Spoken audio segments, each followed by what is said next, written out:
सिद्धि ओम नमः सिद्धि। नमो अरिहन्ताणं नमो सिद्धाणं नमो आयर्याणं नमो वज्रायाणं नमो लोये सबसाहून्।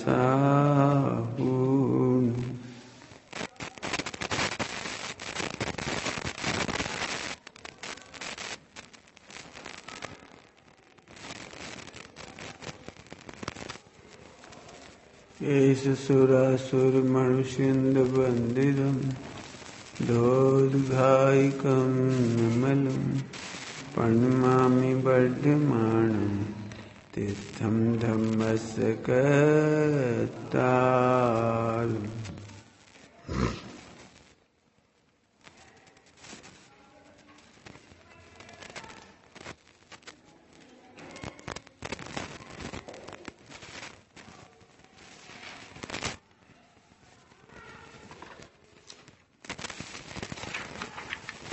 प्रवचन सारजी परमग गाथा 202 और 203।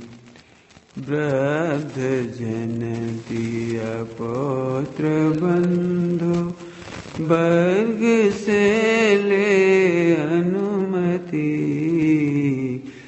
वीर दर्शन ज्ञान तप चारित्र अंगीकार कर, रूप कुल वैवान गुणमय श्रमण जन को इष्ट जो, ऐसे गणी को नमन करके शरण ले अनुग्रहित हो।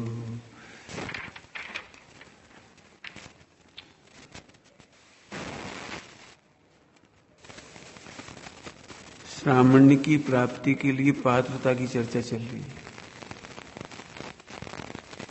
ब्राह्मण्य की चर्चा नहीं है।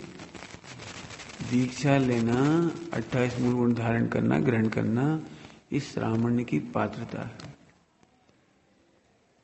इसके बिना ब्राह्मण्य नहीं आता। चाहे करके भी वो समता नहीं आती।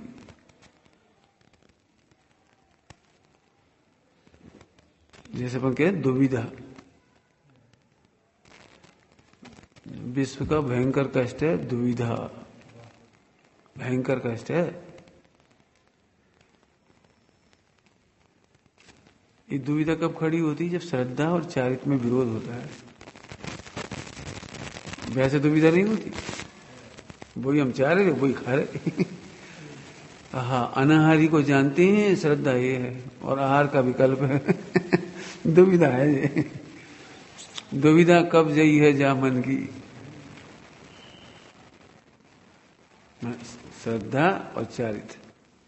श्रद्धा तो सम्यक हो गई, मैं अशरीरी हूं और शरीर के रख रखाव में उपयोग जा रहा है।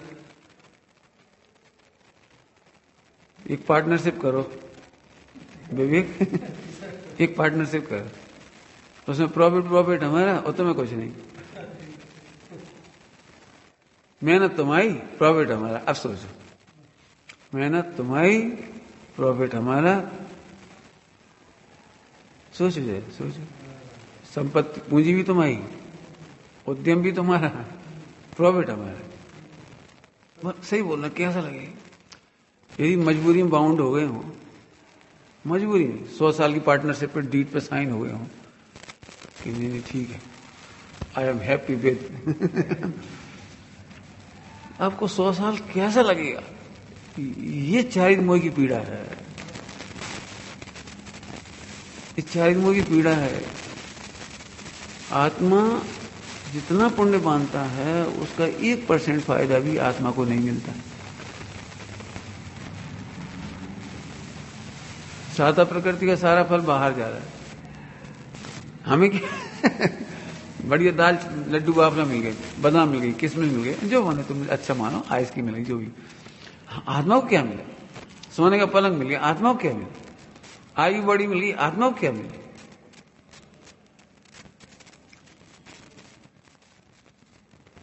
आघातीय प्रकृति है, आघातीय वो आत्मा घात भी नहीं करती तो फायदा भी नहीं करती। ये तो उपचरित है कि पंच परमेष्टि मिलती है, योग के सत्संग मिलता है, योग के निमित्त मिलती है, ये तो उपचरित है। कब? जिस दिन सम्यक दर्शन होगा तब। सम्यक दर्शन के पहले नहीं। हम धन्य हो गए, हमें पंच परमेष्टि मिली। सम्यक दर्शन होने पर है वो उपचार, उसके पहले तो सही हो गया।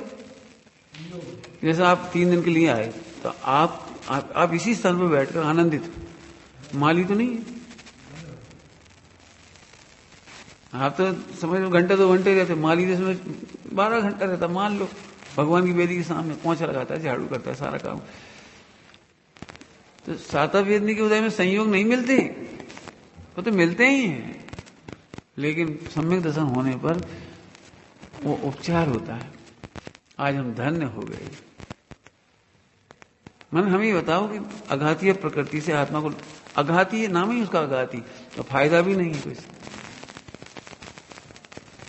अब सोचो सम्यक दर्शन होने पर ही पता लग गया और पूरी पार्टनरशिप हमें मेहनत आत्मा की चल रही है, उपयोग आत्मा का लग रहा है, योग उपयोग सब उस आत्मा का लग रहा है, उसके फल में बंद भी वो भुगत रहा है। चलो अभी हमने थोड़ा तुम्हें राहत दे दीजिए, अब हम राहत नहीं देना चाह रहे। जितना घाटा वो तुम्हारा और जितना फायदा वो हमारा। अब सोचो पार्टनर से कैसी लगेगी। नरक निगोद तुम जाओगे, आलू जी खाएगा। नरक निगोद तुम जाओगे, मोक्ष से तुम दूर रहोगे, रत्न से तुम दूर रहोगे, अनंत सुख से तुम दूर रहोगे। लेकिन यदि कोई आघातीय का फायदा होने वाला है, वो पूरा शरीर का होने वाला है। आहा, दुविधा कब जई है जामन की।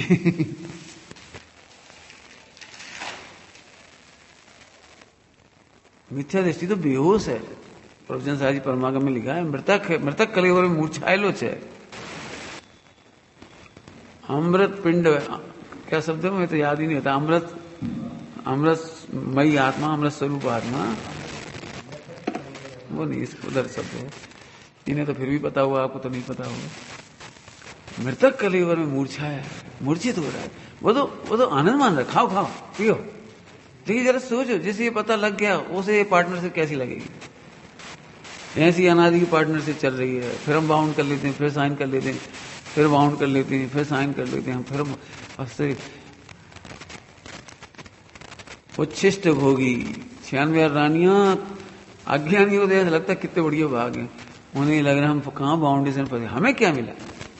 जिन्होंने अपने को आत्मा जाना उन्हें मालूम पड़ता है हमें क्या मिला। अज्ञानी को अवक्ष खाने का भी आनंद आता है। अवक्ष खाने में जो अवक्ष समझते वो तो है ही, लेकिन अनिष्टकारक अवक्ष नहीं। और एक और अवक्ष कौन सा है वो, मलमूत्र आदि जिसमें होती है, अनुपसेव्य। अज्ञानी को तो अनुपसेव्य में भी आनंद आता है, लेकिन ज्ञानियों को शुद्ध भक्ष भोजन में भी आनंद नहीं आता। समझ रहे क्या कह रहे। अज्ञानी को अनुपसेव्य, क्यों, मूर्छित है ना वो तो। मूर्छित का मतलब क्या है, आत्मा की खबर नहीं। आत्मा की खबर नहीं माने मैं अनाहारी हूं, ये खबर नहीं। आत्मा की चर्चा करने पर भी खबर नहीं होती कि मैं आत्मा हूं। खाते समय लगता है मैं आत्मा हूं। रचना इंद्रिय इतनी हावी हो जाती है, आत्मा मूर्छित हो जाता है, पता ही नहीं लगता मैं आत्मा हूं। सुनो, रचना इंद्रिय चक्कर में इस नाश्ते का फल आत्मा भुगतता है, शरीर को मिलता है नाश्ता, तो शरीर भी रोगी होता है। आप खा के देखो रोज रोज, शरीर कमजोर बीमार होता चला जाएगा। तो शरीर का, लेकिन यदि कुछ अच्छा भी होता है मान लो रचना इंद्रिय के लिए, तो इसका होता है, हमारा तो नहीं होता। ये है जीवित। मूर्छित का मतलब समझ गए, भोजन के काल में अनाहारी की याद नहीं आना, समझ में नहीं आना, ये मूर्छित है।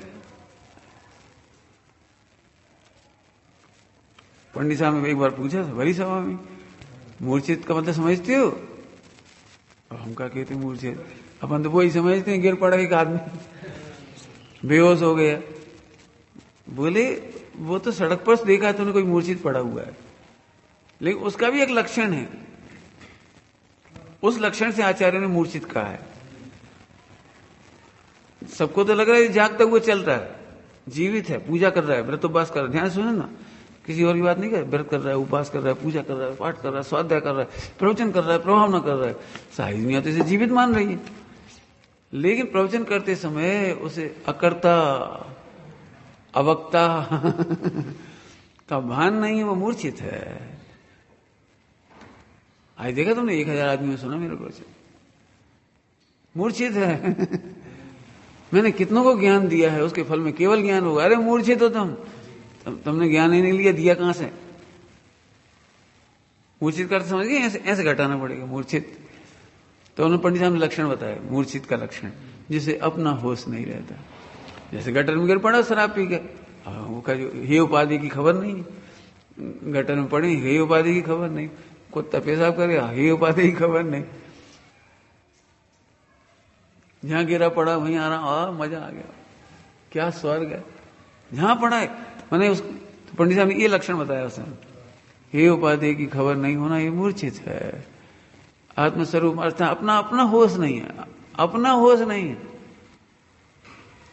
लोग भी कहते हैं कोई गलत चीज खा रहा हो, जैसे समझ लो दूध में कोई नमक डाल रहा हो, हे बेहोश हो का?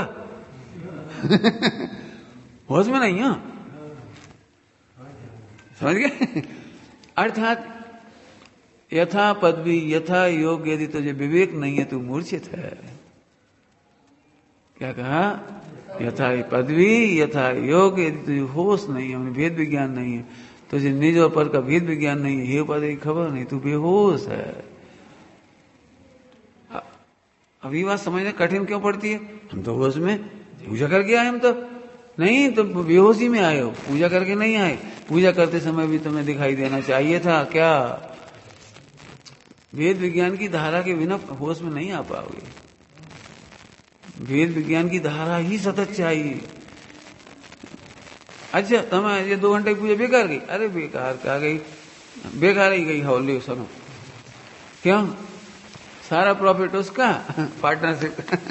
और तुम्हें क्या मिला? तुम्हें तो पुण्य प्रकृतियों से भी अनंत गुनी घातीय प्रकृति, पाप प्रकृति बधी उस समय, अनंतानुबंधी।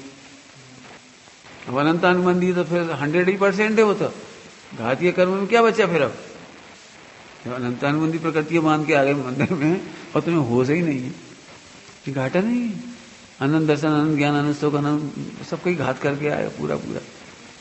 थोड़ा और ऑपरेशन करके देखो तो वर्तमान में तो सम्यक दर्शन नहीं होगा, लेकिन ऐसी मूर्छा में तुम भविष्य में भी नहीं कर पाओगे। ऐसी बात लेके आए,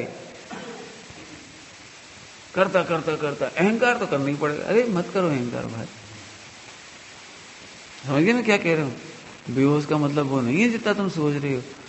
स्वपर का भेद विज्ञान ना हो, ही उपाधि की खबर ना पड़ी। कब? जब जहां खड़े वहां। पंडिताई अलग चीज है, प्रवचन कर देना अलग बात है, लेकिन हर प्रकरण में अभी बहुत अच्छे प्रकरण चल गया था कल सुबह, स्वाध्याय के 5 वेद चले थे, इसमें स्वाध्याय आया था ना, बहुत सुंदर प्रकरण चला। मैंने भी नहीं चलाया था उसका पहले, लेकिन चल जाता है इन बच्चों के भाग्य से। आमनाय के बिना धर्मोपदेश का अधिकारी नहीं, इस पर चली थी बात। आमनाय का मतलब बताया, बाकी तो जिस तुम समझते हो है, जहां पर जो योग्य वो याद आने का नाम आमनाय है। यदि आपको वो याद नहीं आता है तो फिर वो धर्मोपदेश के लायक नहीं। सामने वाले प्रश्न किसी अभिप्राय से पूछा, मतलब जिस रेफरेंस में पूछा, आप उस रेफरेंस में उत्तर नहीं दे पाओगे, क्योंकि आप खुद ही नहीं विचार कर पाते, आप खुद ही नहीं सोच पाते। जब आप ही नहीं सोच पाते तो दूसरे को कैसे करोगे? जब तुम्हें दाल बनाते समय नमक डालना नहीं आता भाई, 2 जनों की दाल में कितना नमक डालोगे, 4 जनों की दाल में कितना डालोगे, 3 जनों की दाल में कितना नमक डालोगे, अब तुम्हें डालना नहीं आता, तुम दूसरों को उपदेश कैसे दोगे? ऐसे स्यादवाद का सही प्रयोग करना नहीं आता, वो आमना नहीं हुई आपकी सही। आमना मतलब उसे कंठस्थ बिल्कुल इतना।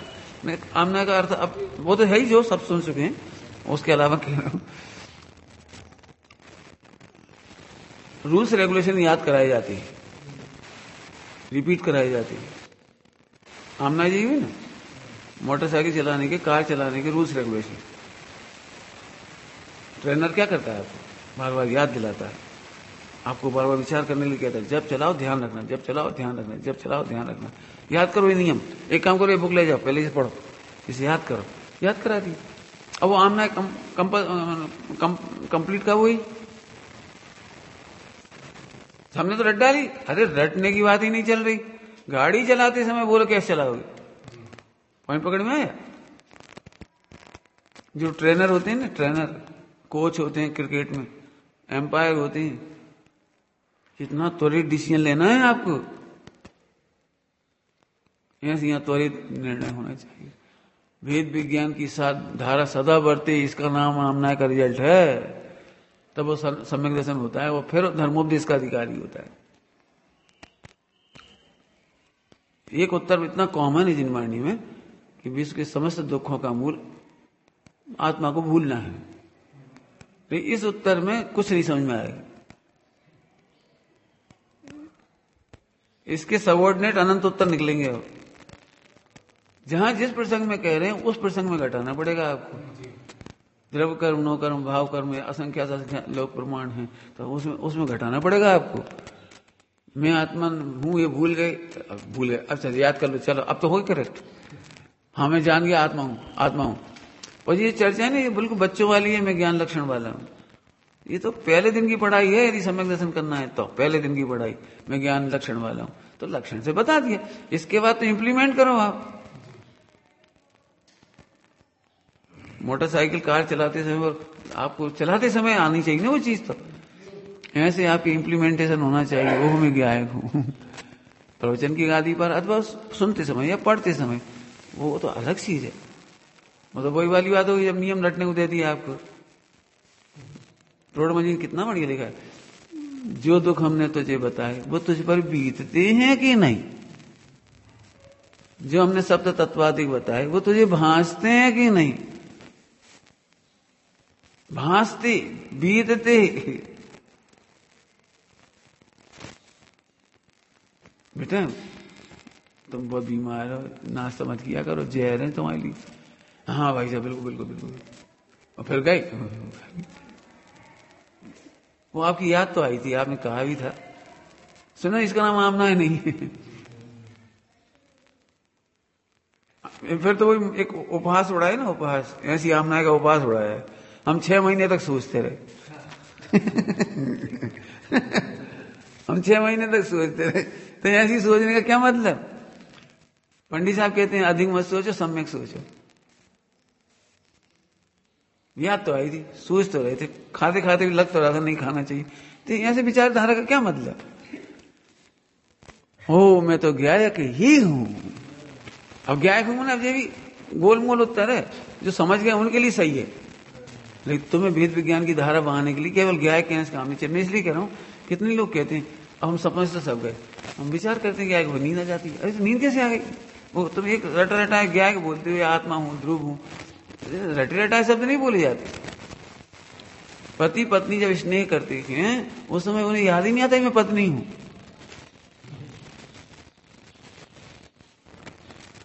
पति को ऐसा नहीं लगता मैं इसका हाथ छू रहा हूं चूंकि मैं पति हूं। इतना सोचना नहीं पड़ता। मोटरसाइकिल कार चलाते समय कॉम्बिनेशन कितने बदल रहे हैं सड़क पर। 2 आदमी, 2 फुट की सड़क, 6 फुट की सड़क, 4 लेन।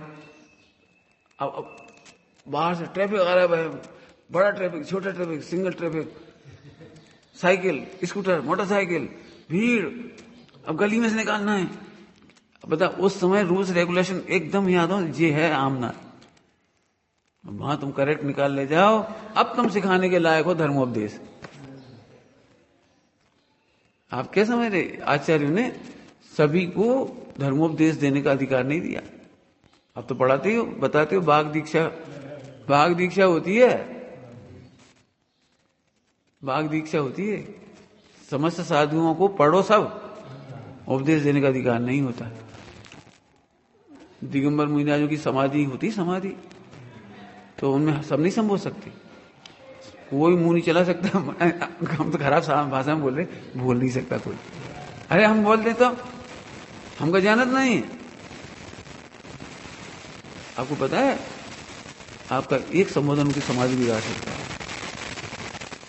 इतने रिस्ट्रिक्शन है, इतने रिस्ट्रिक्शन कि समाधि के समय कितना उसका द्रव क्षेत्रकाल भाव, उसके हाव भाव, उसकी बीमारी, उसका कंठ सूखना, बात पित्त कफ, फिर उसका तत्व ज्ञान, सब चीजें देखने के बाद उसे संबोधन है, पूरी चेकिंग के बाद। मैंने उसका पूरा MRI निकालते हैं आचार्य और फिर फिट करते हैं कि इसे क्या कहना है। आचार्य की आज्ञा के बिना नमोकार मैं नहीं सुना सकती छपक को। अब समझे में क्या धर्मोपदेश 5वें नंबर पे क्यों आया है? शास्त्रों का उपदेश नहीं कह रहे, धर्मोपदेश। शास्त्र का उपदेश तो कक्षा होती है, जैसे स्कूल होता है, टीचिंग होती है, ट्यूशन होती है, क्या होती है तो भाई प्रशिक्षण होते है, शिविर होती है। शास्त्र का उपदेश नहीं देना है, वहां धर्मोपदेश देना। धर्म ने सीधा ग्रहण कराना, सीधा सीधा सीधा ग्रहण कराना।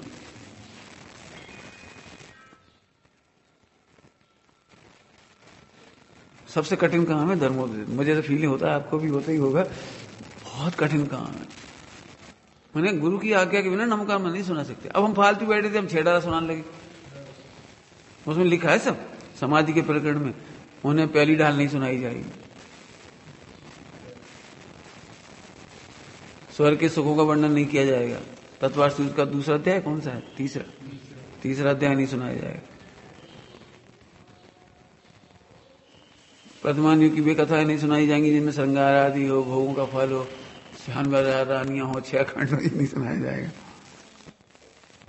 गुण भेद नहीं सुनाए जाएंगे, नए भेद नहीं सुनाए जाएंगे, शक्ति भेद नहीं सुनाए जाएंगे। कितना धर्मोपदेश, कितना गरिष्ठ काम है। मैं तो तुम लोगों से इसलिए कह रहा हूं बेटी, अभी तुम लोग दिमाग में की बात है, हम तो आपको प्रवचनकार बनना है, बनो तो फिर इतना गंभीरता से समझो। आमना प्रॉपर होगी तो कर पाओगे। 5वें नंबर पे आया धर्मोपदेश। डॉक्टर साहब ने क्या लिखा स्वाध्याय के बारे में? 5 वेद नहीं समझाए। आज बड़े दुख की बात है जिनकी क्रम से 5 पॉइंट भी नहीं हुए, वाचना प्रचना भी नहीं हुआ, अभी धर्मोपदेश करने लगती। पढ़ा हुआ 10 लक्षण। माने धर्मोपदेश देने वाले गली गली में मिल जाएंगे।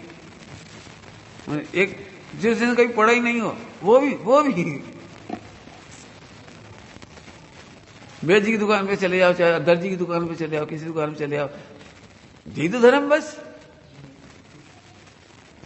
डॉक्टर साहब ने बहुत पीड़ा के साथ लिखा है। सारे डॉक्टर हार्ट अटैक को नहीं जानते, तो सारे डॉक्टर हार्ट अटैक के डॉक्टर के अलावा कोई उस पर सलाह तक नहीं देते। अब हम तुमसे पूछे क्यों भला? हाँ यही उपास है, ऐसे कर लो। अरे तुमने कैसे बता दिया उपास? तुम जानते हो उपास कैसे होता है? आज जैन धर्म की जितनी हानि हुई है इसीलिए हुई है, आमनाय के बिना धर्मोपदेश हुआ है। और कहीं मत देखना, अपने गांव गली अपने लोगों में देखना, तुमसे कोई पूछ ले उपास कैसे करना, तो हम ग्रंथ खोलने तक की कोशिश नहीं करें। वो तो हम जानते हैं, हमने सुना है, देखा है। हमारे घरों में ऐसे ही होता है। हमने विद्वान भी ऐसे किया, वे भी ऐसे करते, वे भी ऐसे। आप लोगों की पढ़ाई में प्रमाणिकता क्यों है? कल आप बता रहे थे ना कि आप पढ़ाने जाते तो फिर उतनी बार फिर खोलते प्रमेय रत्नमाला अभी भी। और जिन्होंने टीका करी उन्होंने, उनके पास हिंदी नहीं थी, टीका नहीं थी, और आप अभी भी खोल के पढ़ाते हो उसे। क्यों? समझिए क्या कह रहे? बहुत बड़ा पाप है बेटे। हमें सच कह रहे, पंडित साहब का इतना उपकार है। उन्होंने हमसे पूछा उपवास कैसे कहते हैं, हमने झट सुना दी। प्रवचनकार तो हो ही गए थे। झट सुना दिया। कुछ नहीं खाते इसमें, 24 घंटा आहार पानी कुछ नहीं लेती। एक आसन किसको कहते हैं? एक टाइम खाते हैं 24 घंटे में। हमने झट सुना दी परिभाषा। पंडित साहब बोले 2 ही परिभाषा गलत है, 2 ही परिभाषा गलत है। खाने का भाव तो पाप भाव है, एक आसन कैसे हो गया, व्रत कैसे हो गया? व्रत तो स्वभाव है ना, व्रत। एक आसन कहो, व्रत कहो, स्वभाव। तो एक टाइम खाने का भाव, एक बार खाने का भाव है, वो व्रत नहीं है, वो तो पाप भाव है। लेकिन एक बार विकल्प आया, उसके बाद जो विकल्प नहीं आया 24 घंटे, उसका नाम व्रत है। अब बता, अब ऐसे ताकत कौन बताए एक बार? उपवास किसका नाम है? आहार जल ग्रहण नहीं करना, ये तो कई लोग नहीं करते, वो तो लंघन की परिभाषा है। देखो, तुम उपवास की परिभाषा बना रहे थे, वो लंघन की परिभाषा है।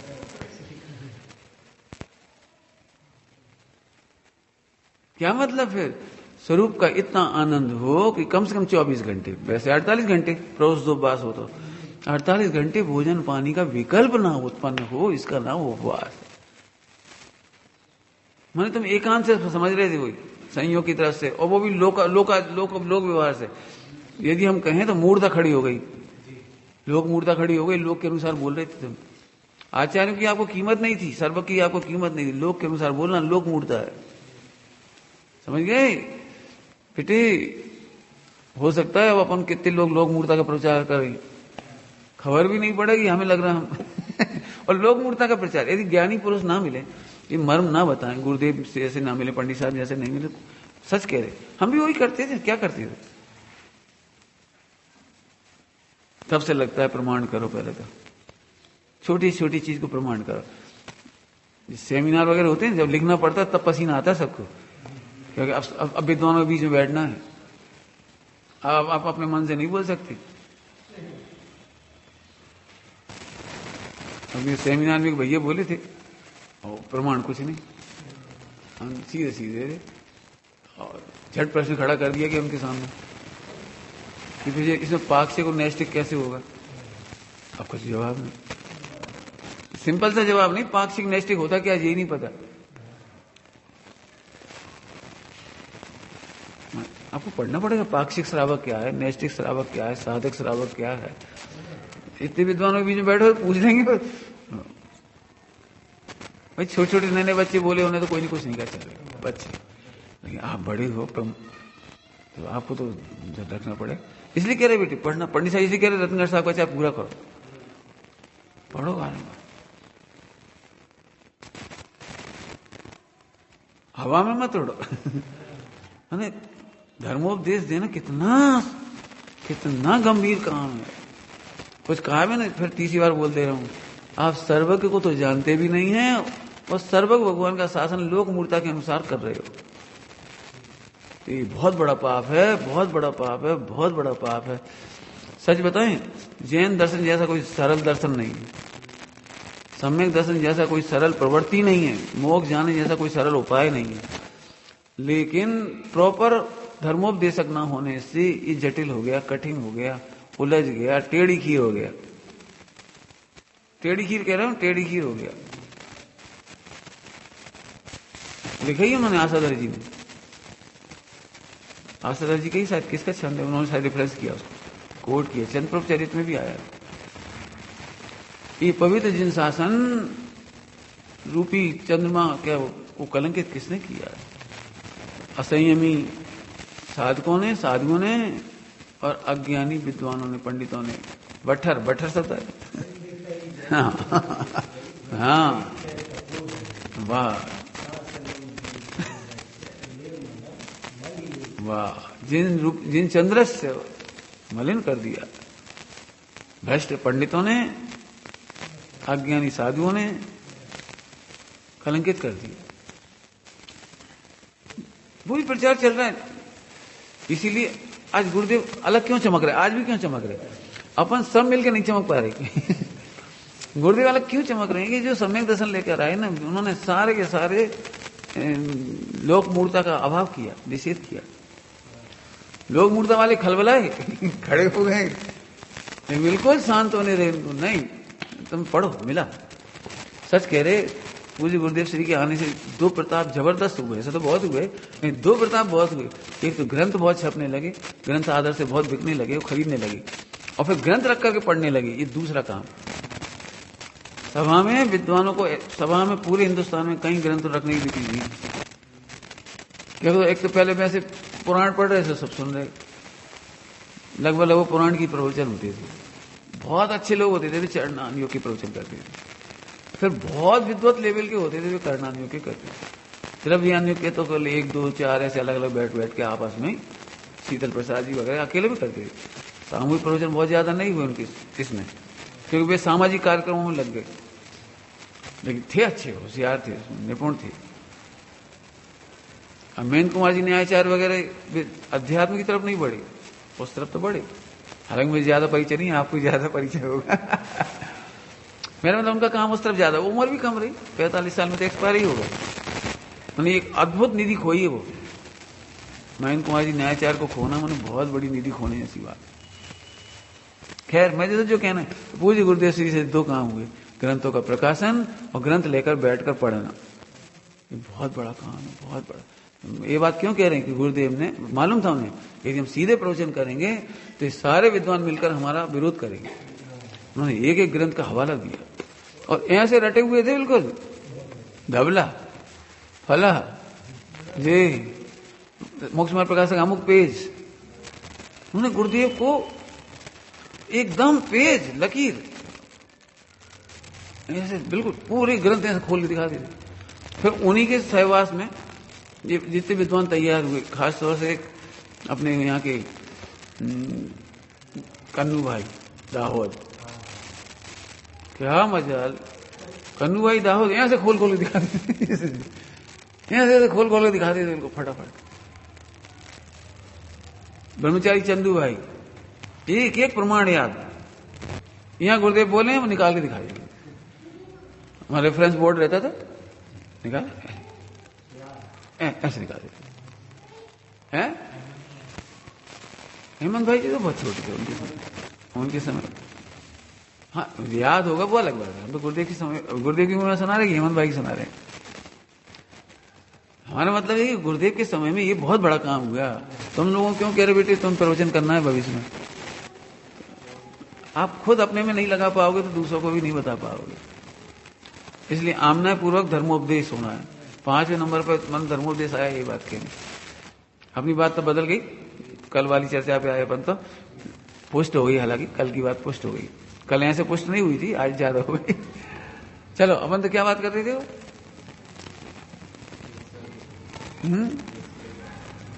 नहीं नहीं हमारा प्रकरण चल रहा है, ये तो हो गया।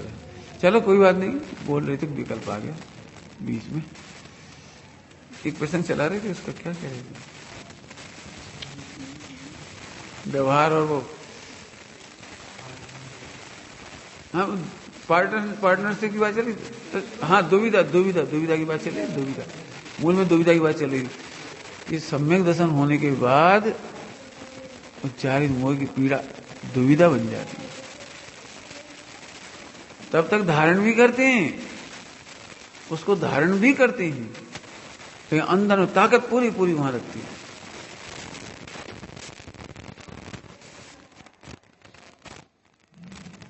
अब व्युत्सर्ग की चर्चा कर लेते हैं। व्युत्सर्ग माने छूटना, छोड़ना नहीं, छूटना।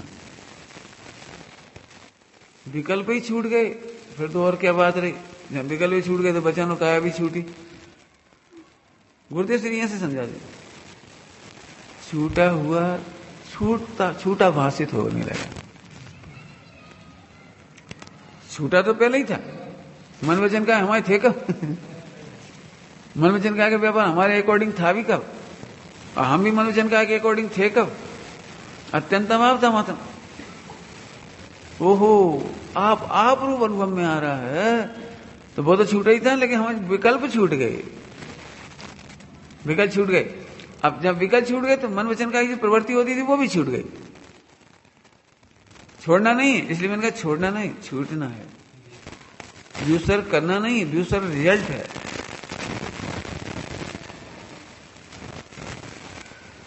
व्युत्सर्ग और उसके पहले ध्यान लिया इसमें, यहाँ टीका में ध्यान लिया पहले। तो ध्यान पहले क्यों ले लिया? क्योंकि धर्म ध्यान की मुख्यता होती है। शुक्ल ध्यान के फल में व्युत्सर्ग हो जाएगा। अंतर समझ में आए कुछ क्या कहा? चार प्रकार के ध्यान में सभी कल्प 3 है, बुद्धिपूर्वक धर्म ध्यान तक। तो श्रावकों का व्युत्सर्ग तो सामान्य है, इसलिए वहां व्युत्सर्ग पूर्वक ध्यान का है। और यह मुनिराजों की दशा में ध्यान पूर्वक व्युत्सर्ग का। समझ आए अंतर कुछ? माने वे बुद्धिपूर्वक छोड़ते हैं तब ध्यान करते हैं, ये ध्यान करते हैं तो व्युत्सर्ग होता है। सिद्ध दशा प्रकट होना ये व्युत्सर्ग का फल है, केवल ज्ञान प्रकट होना ये व्युत्सर्ग का फल है। मन वचन काया की क्रियाएं रुक गई, योग निरोध होगा, योग निरोध होगा, वो व्युत्सर्ग का फल है।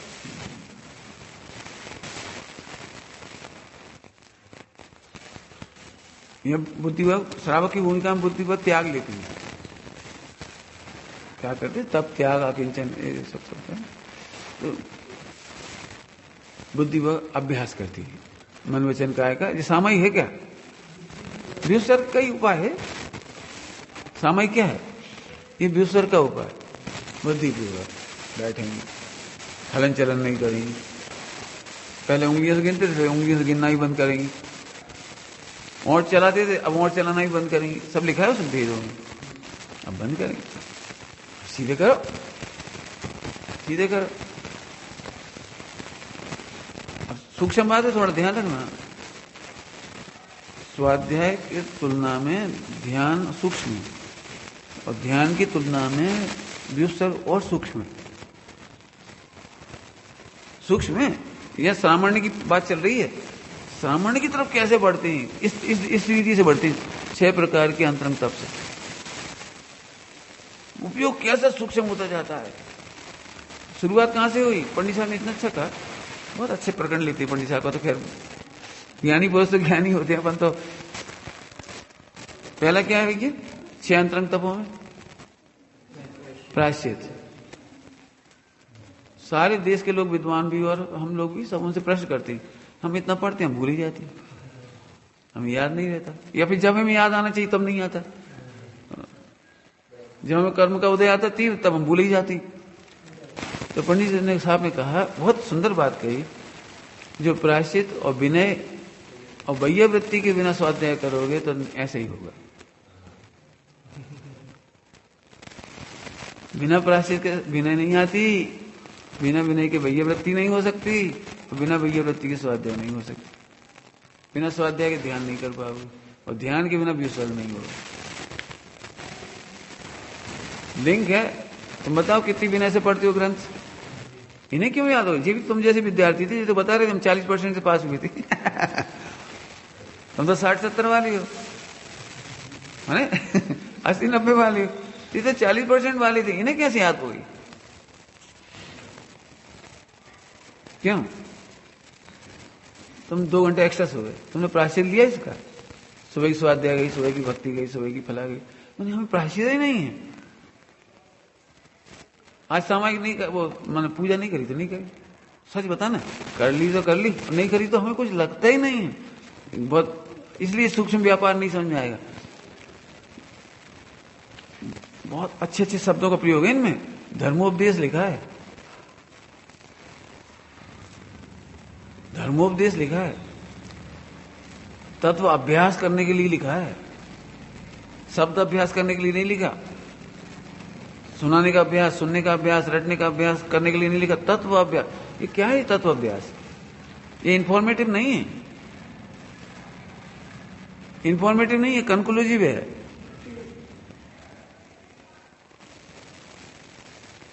कैसे करोगे बता? मैं ये समझो, पंडित साहब की भाषा में बताता हूं, थोड़ा सा भाव बताने की कोशिश करता हूं, गलती हुई तो देखना आप।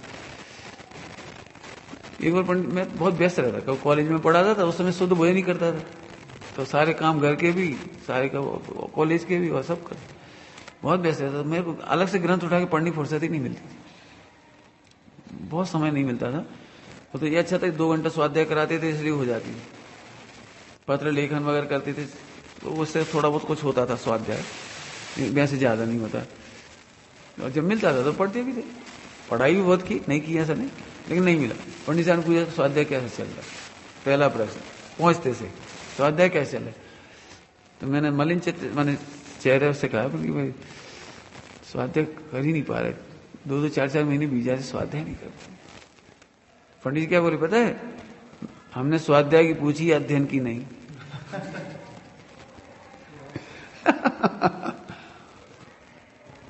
ओहो, तब समझ में आया कि स्वाध्याय और अध्ययन में भी अंतर है। बोले या तो तुम ब्रह्मचारी नहीं है, ब्रह्मचार का रस नहीं है, स्वाध्याय के बिना कैसे रह सकती है? स्वाध्याय तो श्वासोच्छवास है, कोई क्रिया का नाम थोड़ी है स्वाध्याय। ओहो, कैसे हो गया? स्वाध्याय कोई क्रिया का नाम है? 2 घंटा, 4 घंटे, 6 घंटे। जब 2000 वर्ष पहले ग्रंथ नहीं थी और रात को 3 बजे मुझे आपका स्वाध्याय का टाइम है, देखा वो अर्धरात्रि का स्वाध्याय काल। तो फिर अब ना तो लाइट जलाते थे, ना दिया होता था, ना उनके पास ग्रंथ होते थे, और स्वाध्याय करते थे। तब समझ में आया कि अध्ययन, अब समझ में आया तुम लोग अध्ययन करते हो, स्वाध्याय अलग चीज है। अब तत्वाभ्यास माने धर्म, शब्द नहीं। तुम तो यहाँ रट करके खुश हो रहे। अध्ययन और स्वाध्याय में क्या अंतर है? सो एक दृष्टांत देता हूं छोटा सा। हमारी रसोई घर में सारे मसाले रखे हैं, सारी सामग्री रखी है, जी अध्ययन है। और हमने जो सीरा बनाया, हलवा बनाया, दाल चावल बनाया, अच्छे अच्छे व्यंजन बनाए, ये अभ्यास करने का फल है। रोज कॉम्बिनेशन बनाओ, रोज कॉम्बिनेशन बनाओ, तब अभ्यास करोगे। अभ्यास, उस अभ्यास से अब तुम स्वादिष्ट रसोई बनाने लगे। ऐसे स्वानुभव उस तत्व अभ्यास का फल है। अब तुम तो इससे खुश होते हो, हमारे यहां बादाम है बढ़िया वाली, धरी रेत बस, घी है बढ़िया, चावल है बढ़िया, शक्कर, सारे आइटम बताते तुम। इतनी बढ़िया केसर है 2000 रुपए किलो की, हमें नहीं पता रेट में 2000 रुपए किलो तो कहां से आई। माने तब इससे तो खुश होते हो कि हमारे पास बहुत कुछ है।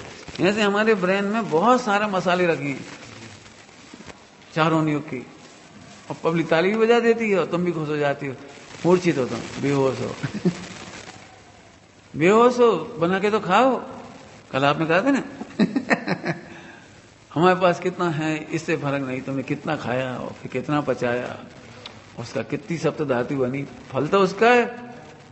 तो तत्वाभ्यास का फल स्वानुभव है। शास्त्र पढ़ने का नाम स्वानुभव नहीं। अभी लोग इसी में अटक रहे हैं, तत्वाभ्यास नहीं करते।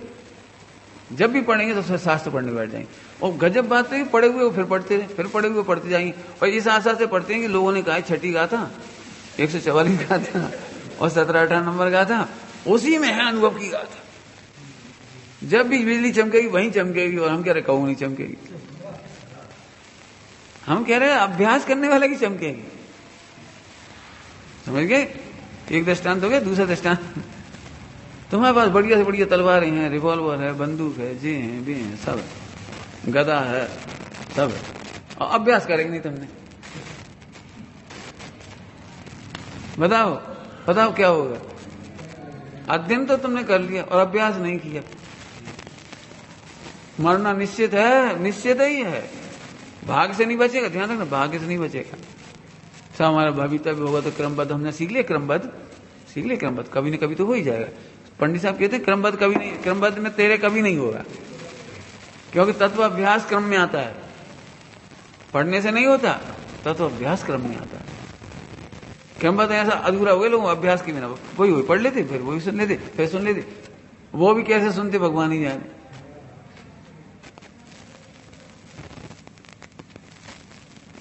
समझ में आया भी है? अभी आपको पढ़ाना है तो ये बात पूरी कर दूं। 5 अध्याय, अब स्वाध्याय की 5 भेद हो गए। जो सर्व का भी ज्यादा नहीं हुआ, जो सर्व कहना तो है, लेकिन अभी फिर कहेंगे। तो समझ रहे हो? गुरुदेव का प्रवचन सुनते सुनते नींद आ गई, फिर प्रायश्चित लिया आपने,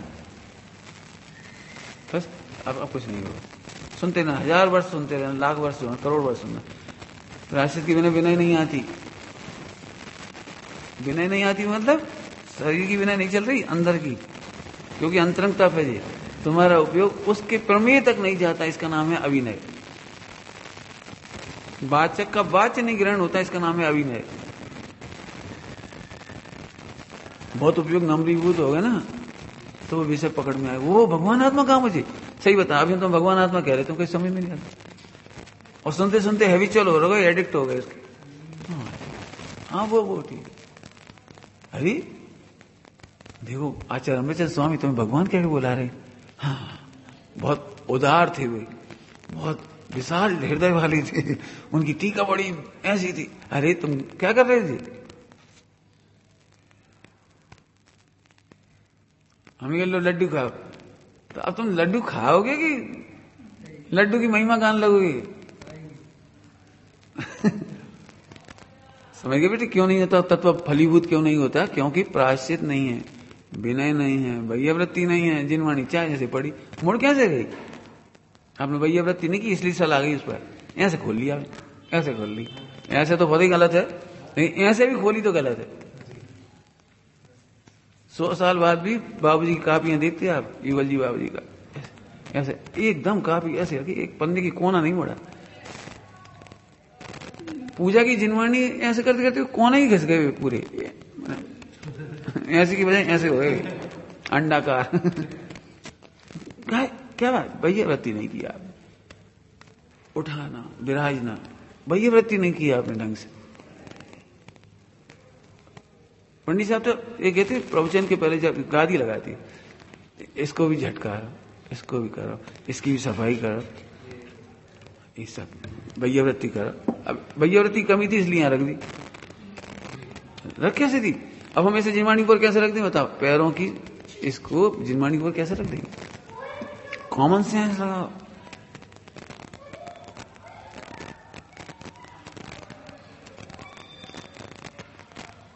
समझ में?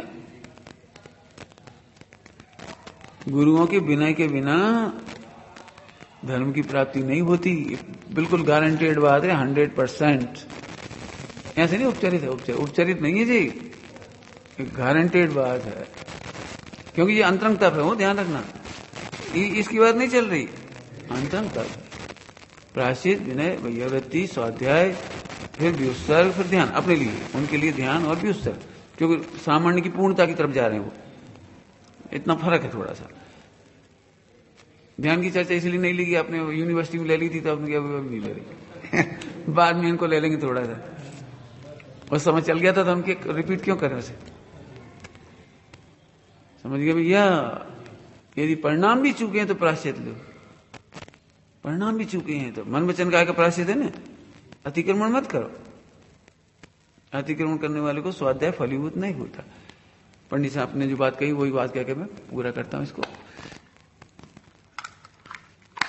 दर्शन और धर्म में अंतर है। दर्शन कॉलेजों में मिलता है, टेबल कुर्सियों में बैठ के भी मिल सकता है। और धर्म श्री गुरुओं के चरणों में उपनिषद पूर्वक प्राप्त होता है। उपनिषद समझते हो? नहीं, बहुत अच्छा शब्द खा गए तुम। आत्म लक्ष्य से श्री गुरु के चरणों में बैठ करके, लक्ष्य महत्वपूर्ण है उसमें। केवल गुरुओं के चरणों में, तो गुरु के चरणों में तो सभी बैठे, गुरुओं के चरणों में बैठना पर्याप्त नहीं है, आत्म लक्ष्य से गुरुओं के चरणों में बैठ करके सुनना। श्री गुरुओं के चरणारविंद में बैठ करके देखो, जैसे जैसे सम्यक दर्शन दुर्लभ हो रहे हैं ना, वो श्री गुरु के चरण भी दुर्लभ होते जा रहे हैं। अब वो नीचे बैठने की पद्धति खत्म हो गई, टेबल कुर्सियां आती जा रही हैं, जूता चप्पल पहन के स्कूल कॉलेजों में पढ़ाया जा रहा है।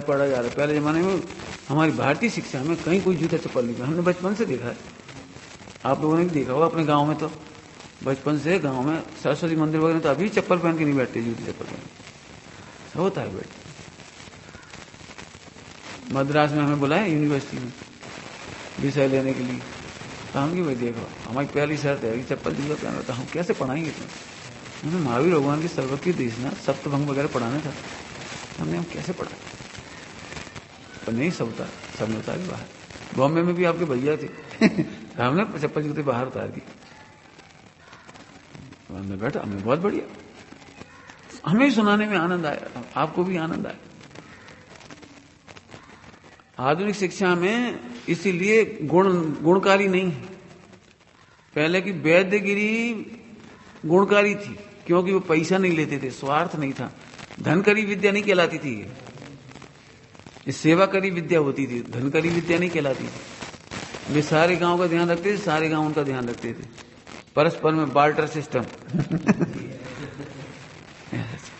कभी चिंता नहीं करनी पड़ती थी, हम अकेले, पत्नी नहीं है, बच्चे नहीं है, कोई नहीं है। 80-90 साल के वैद पूरा गांव उनकी सेवा करता था, वे सारे गांव की सेवा करते थे। अब जी पैसा वाली हो गई तो करोड़ करोड़ लगने लगे डॉक्टर बनने में। अब बेचारी वो सेवा कैसे करेंगे, अब तो वो धनकरी करनी पड़ेगी उन्हें। तो इसीलिए ये कोरोना वगैरह हो रहे, वैसी दवाइयां भी इसी इनकी साइड इफेक्ट भी हो रहे, इनके कैंसर भी हो रहे। दवाइयों के रिजल्ट कैंसर है, कैंसर नहीं होते थे। हमें आपसे कुछ कहना है, अपन तो आत्मकल्याण के लक्ष्य से कह रहे, तो धर्म की तरह सुनना, इसे दर्शन की तरह नहीं सुनना। ओम नमः शिवाय। पधार।